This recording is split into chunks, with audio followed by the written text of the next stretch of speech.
Hello and welcome to Whisky Resource. My name is Mark. This is review number 100. So thank you very much for everybody who supported me over the year, because on Tuesday, the 2nd of February, Whisky Resource hit 1 year old. I did want to do some kind of a video for the 2nd, however, personal things stopped me from doing that, and time went on. So I apologise for not getting the video out before today, but today it's a bit of a special one, a bit of a different review going on here for my 100th. So before I get into it, if I could ask anybody who hasn't yet subscribed to the channel, that if you be kept notified of my videos, if you enjoy my videos, then if you could please subscribe, hit that subscribe button. It doesn't cost anything, you just need a YouTube or a Google account to subscribe. And if you want to be notified by email of my videos, click the little bell icon there and you'll get notified. 100 videos. There's actually more than that, but this is review 100. I've done special Friday release videos, which I'm not really doing now, and of course there's the odd occasional other special review that I'll still be doing, but there won't be the special Friday reviews. What else? Very shortly we're going to be holding an auction. It's hosted by New Dram Drinker and the Certified Originals. If you haven't found out about Certified Original from New Dram Drinker, go down the description there. There's information about what the Certified Original team is.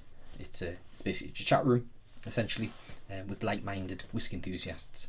So go down there. Anyway, they are, or we are, hosting a auction.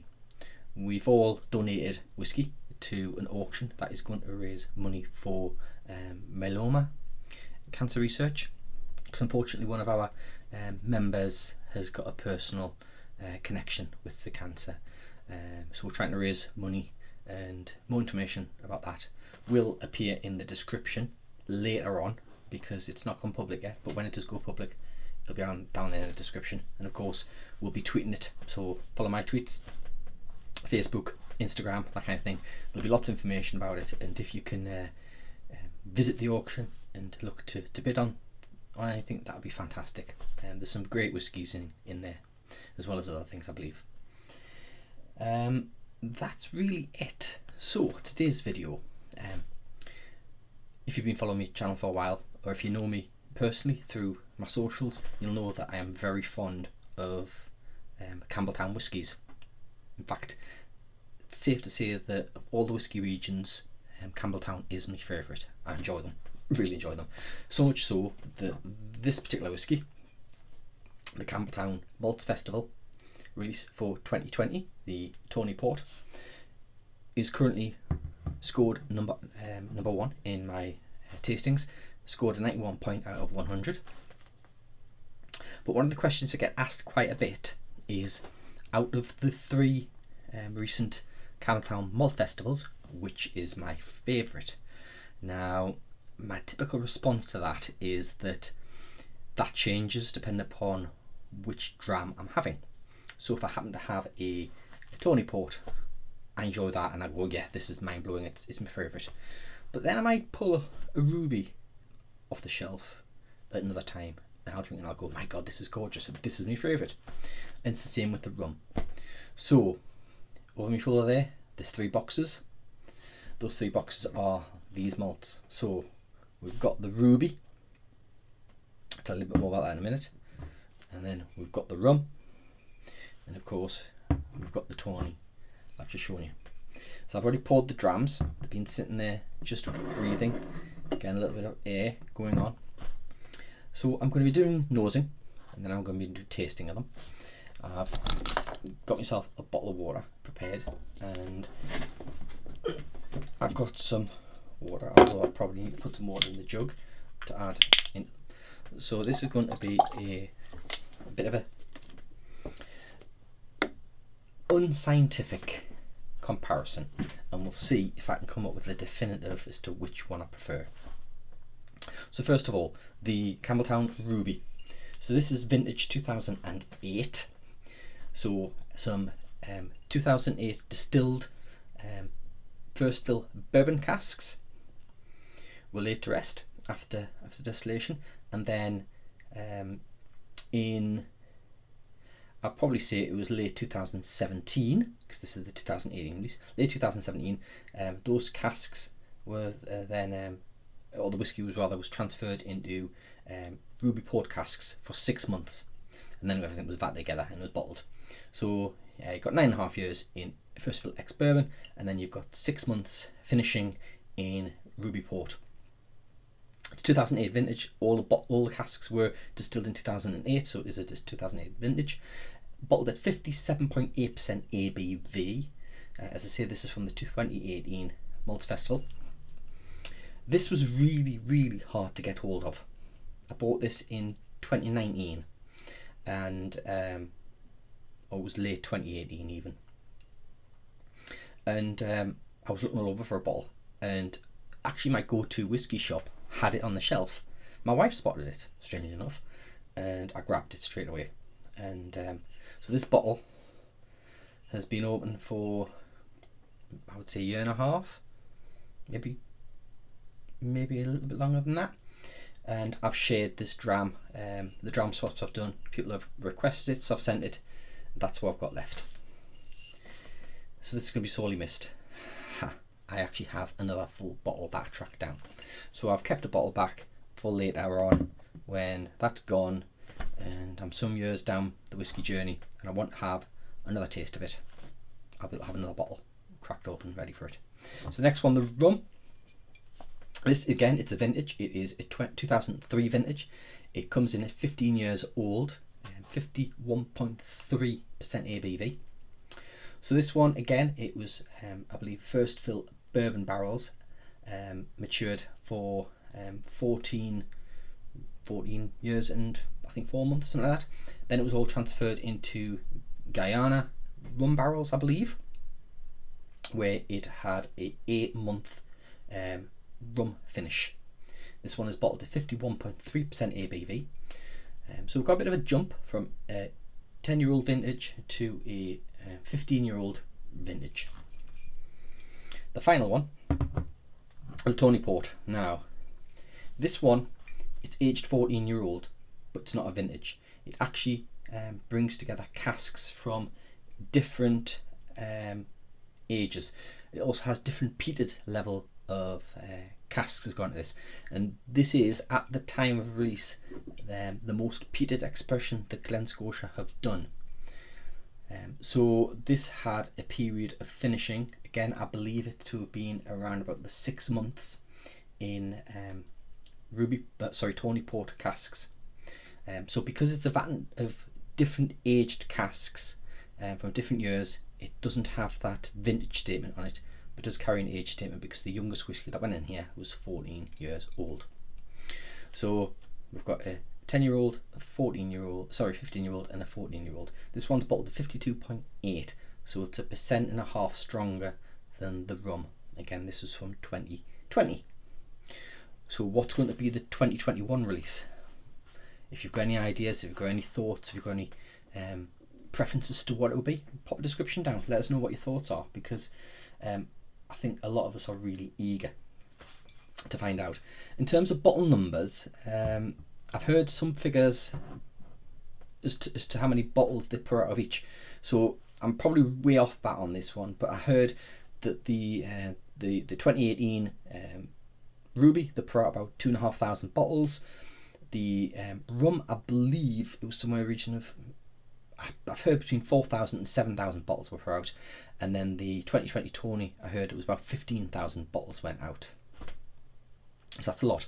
So this is the rarest one out there, and I am so happy that I have another bottle of this one to enjoy. I've actually got a bottle of each of them left to enjoy later on once those ones are finished, and I'm dragging these out as long as I can, much like this video, so apologies for that. Anything else to say about them? No. Just that the prices, the 2018 was about £50. The rum was around £70-80. The last year's edition was £75. I did pick the second rum up when it went on offer, I think it was somewhere like Lochfine or the whiskey shop dropped it, and I think I paid just under £60 for the rum for the second bottle. And the Tawny, as I say, it's still hanging around £75. That's still available to pick up. So, for that all done and dusted, let's do this some. Apologies. Let's do some nosing and tasting. So, which one's going to come out on top today? So on the nose, the Ruby Port. It's briny, it's maritime, it's got that distinctive Campbelltown funk going on there. There's a lovely sweet peat. There's a fruity earthiness coming out of the glass. It's red berries, but probably fresh red berries. A little bit of vanilla. Some citrus notes going on there. But that salt is like a real, like, stormy sea spray. There's a bit of smoke, maybe smoke as that kind of thing. It's such a wonderful nose that you can just sit and enjoy this nose for so long. I'm just going to quickly pop out to the computer here and just see what was said about it. Because it was a release a few years ago, there seems to be very little information left on the internet about it other than auctions, because you can pick that up at auctions, and it fetches anywhere between £70 and 100 and something pounds for if you're interested in that. There's not really anything particular to say about or to find about the tasting notes on it. The Whiskey Exchange do have a page still kicking around for it, even though it's not in stock. Anyway, we'll move on. So we'll move on to the rum. It's on the nose. Again, you're getting that sea spray, and you're getting that lovely sweet peat. But the sea spray isn't as intense. It's got more of a medicinal quality going on there, a bit like a recently cleaned nurse's office, no, a nurse's what would you call the word, examination room. So it's got that kind of a medicinal TCP-esque type of nose. It's tropical. There's that tropicalishness going on there. Pineapple. Maybe some banana. I'm trying to...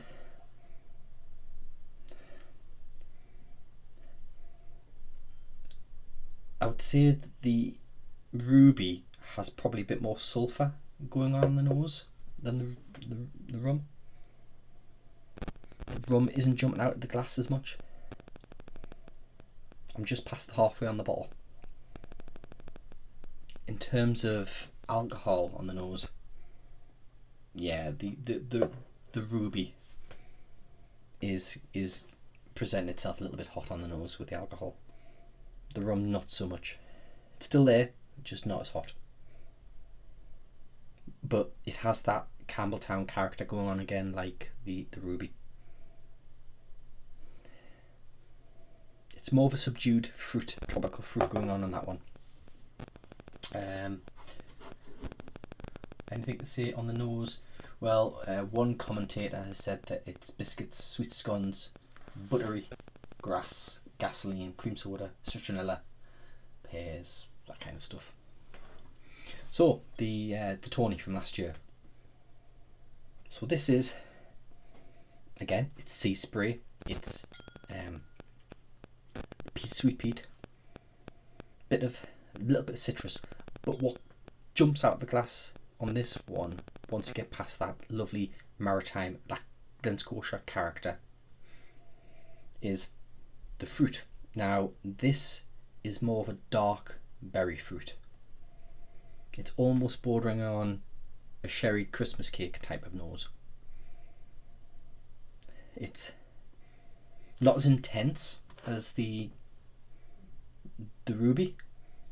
I think the alcohol in the ruby is allowing that fruit to jump out of the glass a bit more.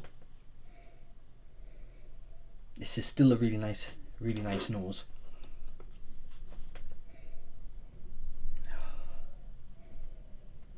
But for me, on the nose, the ruby port has it. I just love that nose on that ruby.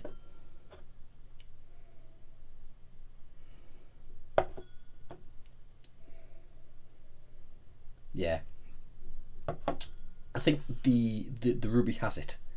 And second place on the nose, I think the rum cask actually beats the Tawny ever so slightly. I think that's a bit of a surprise given how much I like the Tawny, and I do think the alcohol strength has helped the ruby. If either of the other two were boosted in strength, then it would sway. But this is how I am when I'm tasting these. Whenever I have one, I go, God, this is gorgeous. It beats the others hands down. Well, this doesn't really help. So on the Tawny, I did a review, and I'll put the link up there for the Tawny. You're looking at a nose of blackberries, floral notes of rose, ocean spray is kind of the official notes. Yeah. On the palate, so onto the ruby.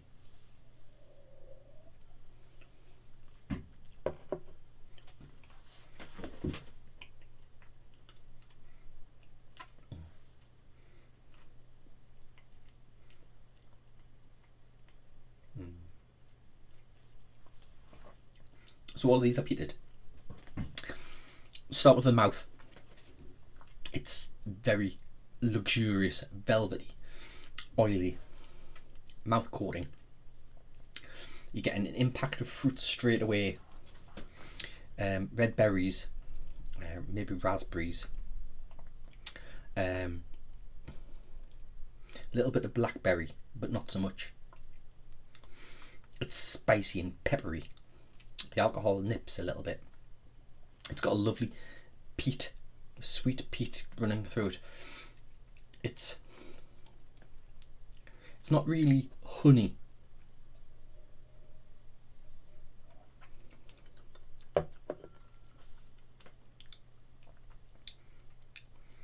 It's a lovely medium level of sweetness. There is notes of honey going on, but that's not part of the sweetness.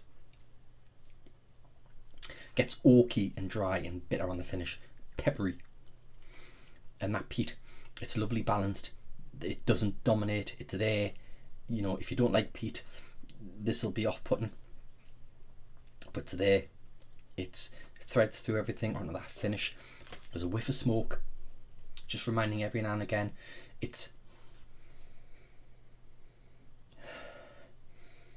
There's creaminess on the nose now.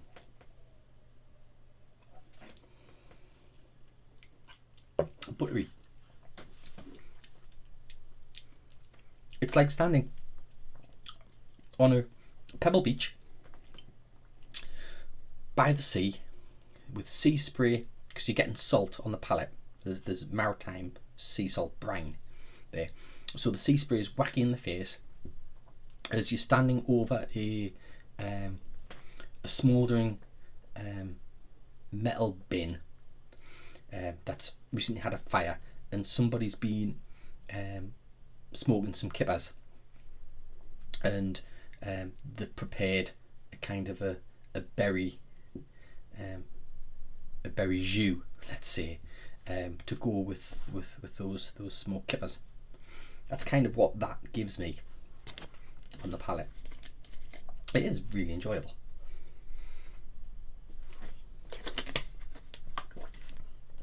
Onto the rum.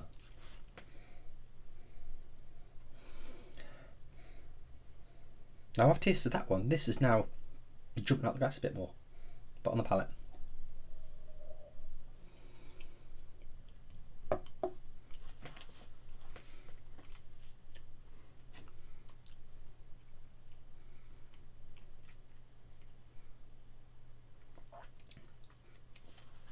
So on the mouth, it's not as oily. It's still velvety, smooth and luxurious, but there's less oil.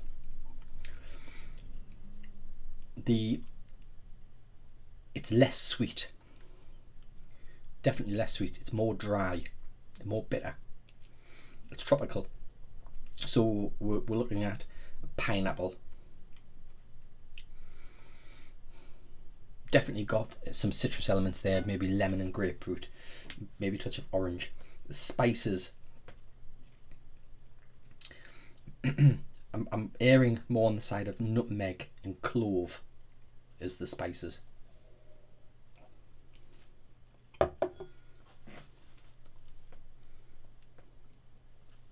And ginger. And alcohol is present. It's there nipping away at you. It's a bit sherbety. It's fizz popping around on the tongue. The peat, it's there, but I don't think it's as pronounced as the ruby. To be honest, the rum shouldn't have gone after the ruby. I think the ruby's a bit more powerful. The dare I say it, the rum is a little bit more delicate.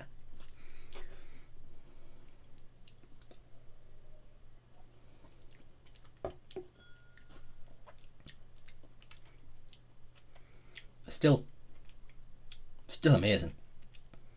Absolutely amazing. But for me, on the palate between the two, the ruby is just edged. Let's go on to the next one.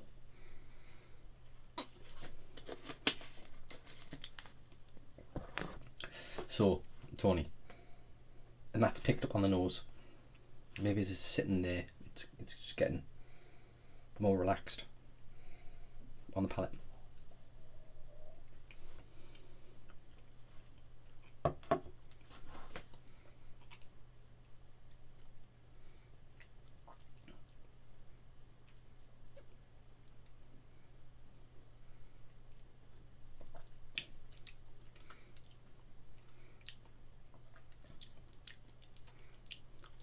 It's more oily than the rum, less so than the Tawny, so it sits in the middle of oiliness scale.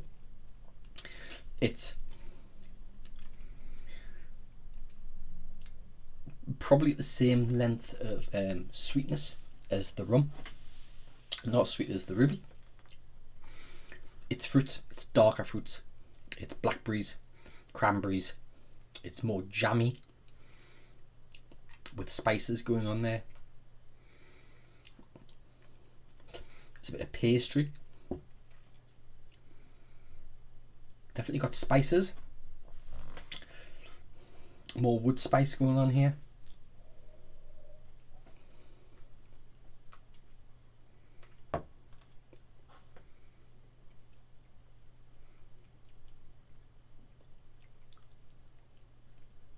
The peat.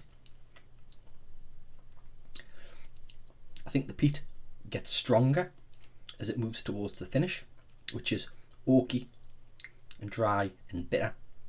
The alcohol is just as present as the rum. It's not as sweet as the ruby.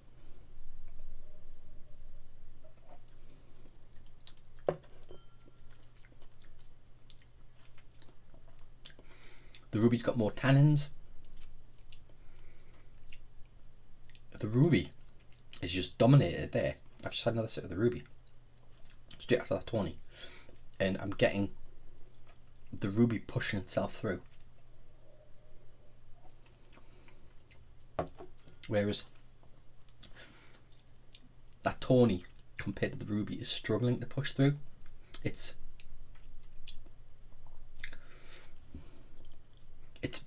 on its own, it is outstanding, absolutely outstanding. But when you compare the three together, in this instance of tasting them, the Ruby shines. On the nose, I think it wins. On the palate, I think it wins. And I think partly that is because of the alcohol strength. It's got a good 5% on the Tawny, and it's, whilst it's younger, 10-year-old, between 10 and 14, 10 and 15-year-olds, it's a decent time of maturation. But I think maybe the youthfulness helps those oils. Just the alcohol strength helps those oils.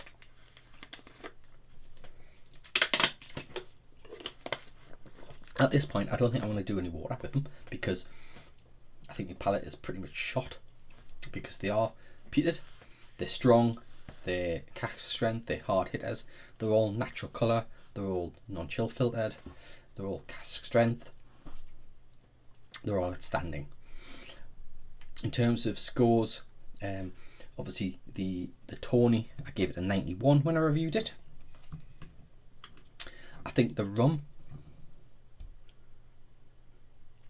the same. It's very hard to pull those two apart in this kind of scenario, so I would say that the rum itself is a 91. But I think, and this is difficult because there's a bit more personal attachment to the Ruby, given the hunt that was involved in getting the first bottle and then tracking down and getting a second bottle. I actually tracked down a third bottle, which I tracked down for one of my neighbours and friends who tested the Ruby at a little tasting I did at home, and he loved it, so I let him take the rest of the little sample bottle I filled for him, and when I told him I found a bottle, he was like, "Get it from me, I'll have it." So I tracked down, I gave it to him, and he had it. So it's got a kind of more of a personal attachment, but for today I'm going to say that the Ruby Port is a 92, simply because I don't do half marks. It wins, it's better, it's going to have to be scored slightly higher at 92. Or I could all change another day. I could then test them all again and get completely different opinions of them. The rum could win out next time, or the Tawny could win out next time. It's they're that good. They are outstanding. I can't fault them. I can't say, okay, I will fault them. They're too expensive. Half the price, make them cheaper, make them more readily available, put them into standard core range, have them shipped to my house every week. That's how good they are. I love them. Absolutely fantastic. I can't wait for the 2021 release. Unfortunately, the Campbelltown Festival has been cancelled because of COVID, but we still can enjoy the whiskey once it gets released. Thank you very much. Probably hasn't helped.